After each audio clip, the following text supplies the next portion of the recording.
മാളത്തിൽ കേറുന്ന തീനാളം എന്ന ശാസ്ത്ര പരീക്ഷണമാണ് അവതരിപ്പിക്കുന്നത്. ഇതിനാവശ്യമായ സാമഗ്രികൾ ഒരു ഷട്ടിൽ കോക്കിൻ്റെ കൂട്, ഒരു ചെറിയ മെഴുകുതിരി, ഒരു വലിയ മെഴുകുതിരി എന്നിവയാണ്.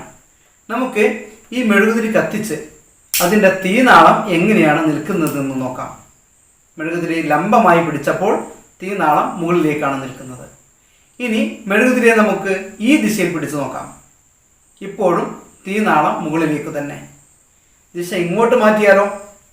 അപ്പോഴും തീനാളം മുകളിലേക്ക് തന്നെ. എങ്ങനെ പിടിച്ചാലും മെഴുകുതിരിയുടെ തീനാളം മുകളിലേക്ക് നിൽക്കുന്നത് എന്തുകൊണ്ടാണ്? മെഴുകുതിരി കത്തുമ്പോൾ അതിന് ചുറ്റുമുള്ള വായു ചൂട് പിടിച്ച് വികസിച്ച് മുകളിലേക്ക് ഉയരുന്നു. ഈ ഭാഗത്തേക്ക് താഴ്ഭാഗത്ത് നിന്നുമുള്ള വായു വരുമ്പോഴുണ്ടാകുന്ന തള്ളൽ കാരണമാണ് തീനാളം എപ്പോഴും മുകളിലേക്ക് നിൽക്കുന്നത്. എങ്ങനെ പിടിച്ചാലും ഇവിടുത്തെ വായുവാണ് ചൂട് പിടിച്ച് വികസിക്കുന്നത്. താഴ്ഭാഗത്ത് നിന്നാണ് വായു വരിക. അതുകൊണ്ട് തീനാളം എപ്പോഴും മുകളിലേക്ക് തന്നെ നിൽക്കും. ഇനി നമുക്ക് യഥാർത്ഥ പരീക്ഷണത്തിലേക്ക് കടക്കാം.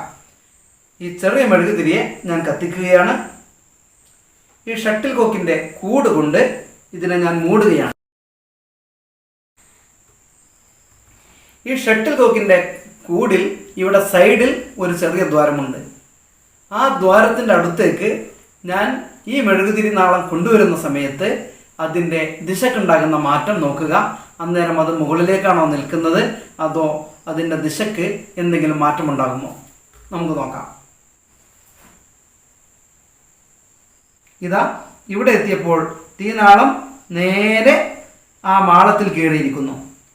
വശങ്ങളിലേക്ക് പോവാതെ തീ അതിൻ്റെ ഉള്ളിലേക്കാണ് ഇപ്പോൾ പ്രവേശിക്കുന്നത്.